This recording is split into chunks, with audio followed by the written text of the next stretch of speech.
नमस्कार, मानस Mishra world news India में आप सभी का बहुत बहुत स्वागत करता हूं। सुप्रीम कोर्ट में आज एक अजीब मामला पहुंचा जहां सीजेआई को यहां पर सीधा चैलेंज दिया गया। और इस सीधा चैलेंज किसने दिया? All India Muslim personal law board ने। और किस मामले में चैलेंज किया? वो था सबरीमाला मामले में, जहां सबरीमाला में जो वहां की मान्यता है कि 10 वर्ष से लेकर के 50 वर्ष की महिलाओं का जाना वर्जित था, जिसको लेकर के सुप्रीम कोर्ट ने फैसला सुनाया था और इस परंपरा को रद्द करने का आदेश दिया था। अब इसी को लेकर के पुनर्विचार याचिका सबरीमाला की तरफ से डाली गई थी, लेकिन इस मामले में सीधे all India Muslim personal law board आ जाता है और कहता है कि सुप्रीम कोर्ट ने जो ये किया, जो फैसला दिया, वो फैसला सही नहीं है। यानी सबरीमाला का जो मान्यता है, उस मान्यता को रद्द नहीं किया जाना चाहिए। अब ये सुन करके आपको लगा होगा कि यार, इस all India Muslim personal law board ये तो भाईचारे की बात कर रहा है, और ये तो आज एक ऐसा मिसाल पेश कर दिया सुप्रीम कोर्ट में, जहां आज ये कहते हैं ना, हिंदू मुस्लिम भाई भाई, तो हिंदू मुस्लिम एकता का एक सबसे अनूठा उदाहरण पेश हो गया। लेकिन जब इस मामले की गहराई में हमने भी जानने का प्रयास किया और जानने का प्रयास किया कि आखिरकार all India Muslim personal law board Sabarimala के पक्ष में, उसके मान्यताओं के पक्ष में क्यों गया, तो पता चला कि मामला तो बिल्कुल ही उल्टा था। और मामला तो बड़ा बड़ा इसमें खेल था, जहां वक्फ बोर्ड रिटर्न का एक सबसे बड़ा पासा फेंका गया था। दिखाते हैं आपको पूरी की पूरी खबर। अनुरोध करेंगे पूरी वीडियो देखने के बाद। आज आगे यहां पर आपको दिखेगा कि जो लोग शाहीन बाग में तिरंगा और संविधान लेकर बैठे हुए थे,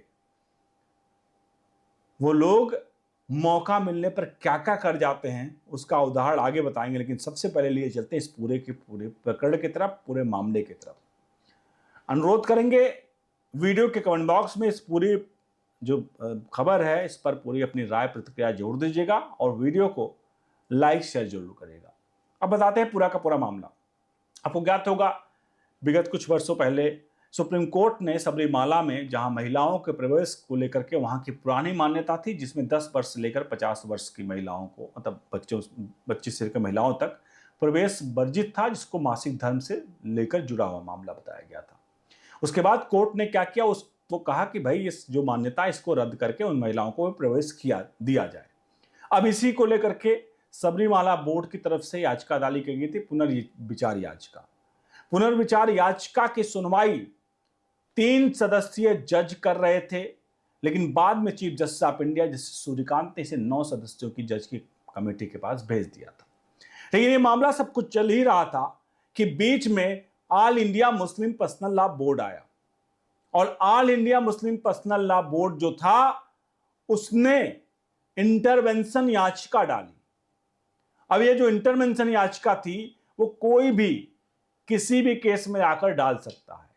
तो इंटरवेंशन याचिका किसमें पड़ती है? जो सबरीमाला वाला केस था, उसी केस में जो सुप्रीम कोर्ट में सुनवाई कर रही थी कि इस मामले को, मतलब इसको लेकर के इसको रिस्टोर किया जाए और महिलाओं का जिस तरह से अब तक चलता आया मान्यता, उस तरह से वो मान्यता चलती रहे, उसमें कोर्ट दखलंदाजी ना करे, मतलब कोर्ट इस पर विचार करे, किसी तरह का धर्म की नहीं था।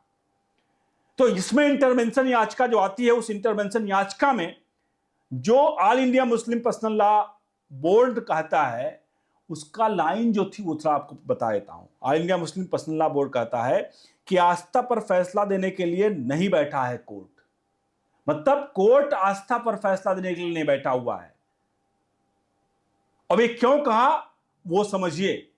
असल में पूरा मामला ये था कि इसमें जो all India Muslim personal law ने अपना जो टांग भिड़ाई है, उसका मेन मकसद ये था कि हालिया, मतलब पिछले दिनों जो वक्फ अधिनियम आया था, एक्ट था, जिसको विध्वंस मतलब किया गया वक्फ को, और उसके बाद नए कुछ प्रावधान जोड़े गए, जिसको लेकर के आज मुस्लिम पर्सनल लॉ बोर्ड मानता है कि वक्फ जो है वो मुस्लिमों का एक मान्यता है। तो ऐसे में जो अभी हाल में ही कोर्ट से फैसला आया, जो अभी हाल में ही संसद से जो कानून बना, वो हमारे संविधान के मतलब संविधान का ये कहीं ना कहीं उल्लंघन करता है। All India Muslim personal law board कहता है कि ये एसेंशियल रिलीजियस प्रैक्टिस है, जिसके तहत सबरीमाला का हो मामला या ये वक्फ बोर्ड का है, जहां पर कोई हमें वक्फ करता है, दान देता है, तो इसको लेकर के कोई भी अदालत, कोई भी संसद इसको छेड़छाड़ नहीं कर सकती, क्योंकि ये हमारे संविधान के मूल संरचना में ही है और ये कहीं ना कहीं इसको छेड़छाड़ नहीं किया जा सकता है। अब आपकी समझ में थोड़ा सा आ गया होगा कि all India Muslim personal law board Sabarimala के पक्ष में क्यों पहुंचा।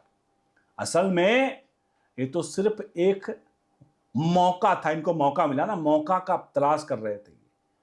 इन्हें इसलिए ये इंटरवेंशन याचिका लाए हैं कि इनको पता था कि हो सकता है इस मामले में जब अपनी टांग अड़ाएंगे तो जाहिर सी बात है, अगर सबरीमाला पर कोई आदेश आएगा तो उस आदेश के बेंचमार्क मार्क कर एक और याचिका डाली जाएगी और उस याचिका में कहा जाएगा कि वक्फ अधिनियम एक्ट जो है, जिसमें हमारा धार्मिक है, जिसमें दान देना, तो ऐसे में हमारे ऊपर क्यों रोक लगाई गई। उसके बाद यह भी कहा जाएगा कि देखिए हालिया में फैसला आया सबरीमाला को लेकर के, जहां पुनर्विचार याचिका डाली गई, उसके बाद मैं आगे की बात कर रहा हूं, उसके बाद वो रिस्टोर किया गया। इसलिए हमें भी वक्फ अधिनियम के तहत जिस तरह से हम पूरे देश पर कब्जा कर रहे हैं, ये लोग कब्जा ही तो कर रहे हैं, 40 लाख एकड़ जमीन पर कब्जा कर चुके हैं लोग। ऑफिशियल स्टेटमेंट है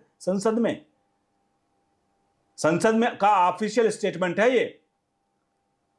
1947 में देश का बंटवारा हुआ है, मुसलमान देश ले गए, उसके बाद हिंदुस्तान में एक all India Muslim personal law board बना दिया, वक्फ अधिनियम बना दिया, वर्शिप एक्ट ला दिए, वो सब कुछ लाया गया।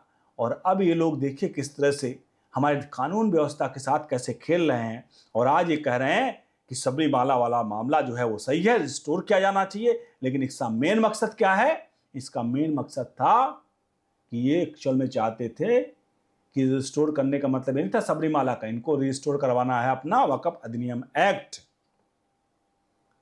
अब सोचिए ये लोग किस हद तक जाते हैं अपने मौका देखने के लिए। और ये कितने मौका टेरियन है, मैं शुरुआत में आपको कह रहा था, शाहीन बाग का मैंने जिक्र किया था।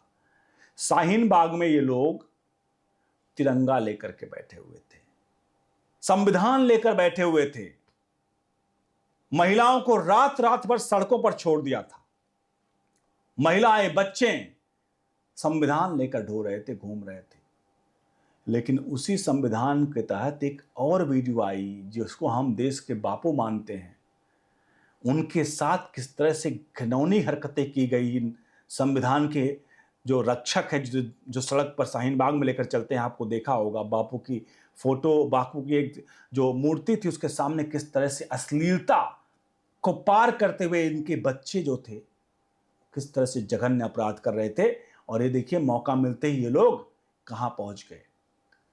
तो ये लोग संविधान शाहीन बाग में लेकर इसलिए घूम रहे थे क्योंकि इनको मौका चाहिए था। इसीलिए यहां मौका ये सबरीमाला के केस में देख रहे हैं कि सबरीमाला का केस अगर हल्का सा पलटा तो तुरंत ही हम अपना उसमें चोंच लड़ाएंगे और चोंच भिड़ा करके सुप्रीम कोर्ट से चीफ जस्टिस ऑफ इंडिया को जो आज चैलेंज कर रहे हैं लोग ना, कह रहे हैं आपका काम है आस्था में उंगली, मतलब आस्था में अपना टांग नहीं भिड़ाना, तो सीधे तौर पे जो चैलेंज कर रहे हैं, ये चैलेंज वक्फ बोर्ड के रिटर्न की सबसे बड़ी साजिश है।